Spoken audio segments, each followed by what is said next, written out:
ನಮಸ್ಕಾರ. ಮತ್ತು ರಮಾಕಾಂತವ್ರಿಗೂ ನಿಮ್ಮ ಮುಂದ್ಗಡೆ ನಾನು ಸುಮ್ಮನೆ ನಿಮ್ಮ ಮುಂದ್ಗಡೆ ಬರೋಲ್ಲ. ನಾನು ಏನೋ ಒಂದು ಮುಖ್ಯವಾದ ವಿಷಯ ಇದ್ದರಷ್ಟೇ ನಿಮಗೆ ನಾನು ಹೇಳೋಕ್ಕೆ ಬಯಸ್ತಾಯಿದ್ದೀನಿ.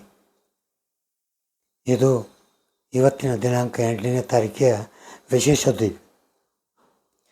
ನಿನ್ನೆ ದಿವಸ ನಿರ್ಮಲಾ ಸೀತಾರಾಮನ್ಗೆ ನಮ್ಮ NACಯ ಸೌತ್ ಝೋನ್ ಕೋಆರ್ಡಿನೇಟರ್ ಆದ ಬಾಲಾಜಿಯವರು ನಮ್ಮ ಮೆಮೊರಂಡಮ್ ಕೊಟ್ಟು ಇದರ ವಿಷಯದ ಬಗ್ಗೆ ಹೇಳಿದಾಗ, ಇಲ್ಲ ನೀವೆಲ್ಲ ಕ್ಲಿಯರಾಗಿ ಬರೆದಿದ್ದೀರ ತಾನೇ, ಹೌದು ಇದ್ರ ಬಗ್ಗೆ ನಾವು ಮಾಡ್ತಾಯಿದ್ದೀವಿ, ನೀವೇನು ಯೋಚನೆ ಮಾಡಿಬಿಡಿ ಅಂತ ಅವರು ಕೂಡ ಕೆಲವು ಮಾತುಗಳನ್ನು ಹೇಳಿದ್ದಾರೆ. ಇದು ಒಂದು ವಿಷಯ.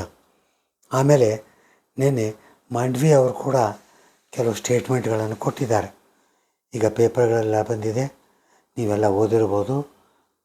ನಮ್ಮ ಕನಿಷ್ಠ ಪಿಂಚಣಿಯ ಬಗ್ಗೆ, ಮಿನಿಮಮ್ ಪೆನ್ಷನ್ ಬಗ್ಗೆ ನಾವು ಬೇಗನೆ ಏನಾದರೂ ಒಂದು ಮಾಡ್ತೀವಿ ಅಂತ ಒಂದು ಆಶಾಕಿರಣವನ್ನು ಹುಟ್ಟಿಸಿದ್ದಾರೆ. ಇದನ್ನು ಹೇಳೋಕ್ಕೆ ನಾನು ಈ ಪರ್ಟಿಕ್ಯುಲರ್ ವಿಡಿಯೋ ಮಾಡಿದ್ದೀನಿ. ಏನೇನು ಯೋಚನೆ ಮಾಡೋದು ಬೇಕಾಗಿಲ್ಲ. ನಮ್ಮ ಸಂಘಟನೆ ಸಂಘರ್ಷ ಕಂಟಿನ್ಯೂ ಹೀಗೆ ಆಗಿರಲಿ.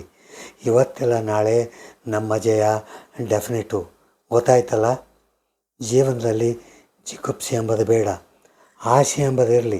ಇವತ್ತೆಲ್ಲ ನಾಳೆ ನಮಗೆ ಪೆನ್ಷನ್ ಬಂದೇ ಬರುತ್ತೆ.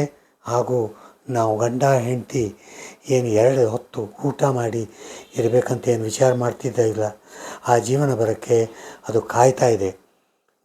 ದಯಮಾಡಿ ನಮ್ಮ ಸಂಘಟನೆಗೆ ಜೋಡಿಸ್ಕೊಳ್ರಿ. ನಮ್ಮ NACಯಲ್ಲಿ ಎಲ್ಲ ಮೀಟಿಂಗ್ ಆಗುತ್ತೆ, ಅಟೆಂಡ್ ಮಾಡಿ. ಬೇಗನೆ ನಮ್ಮ ಜಯವನ್ನು ಎಲ್ಲರೂ ಸೇರಿ ಸಂಭ್ರಮಿಸೋಣ. ಹಾಗೂ ನಮ್ಮ ಮಿನಿಮಮ್ ಪೆನ್ಷನ್ನು, ಹೈಯರ್ ಪೆನ್ಷನ್ನು ಎಲ್ರಿಗೂ ಬರಂಗೆ ಮಾಡೋಣ ಅಂಥೇಳಿ 4 ಮಾತುಗಳನ್ನು ಮುಗಿಸುತ್ತೇನೆ. ಜೈ ಭಾರತ್ ಮಾತಾ ಕಿ ಜೈ.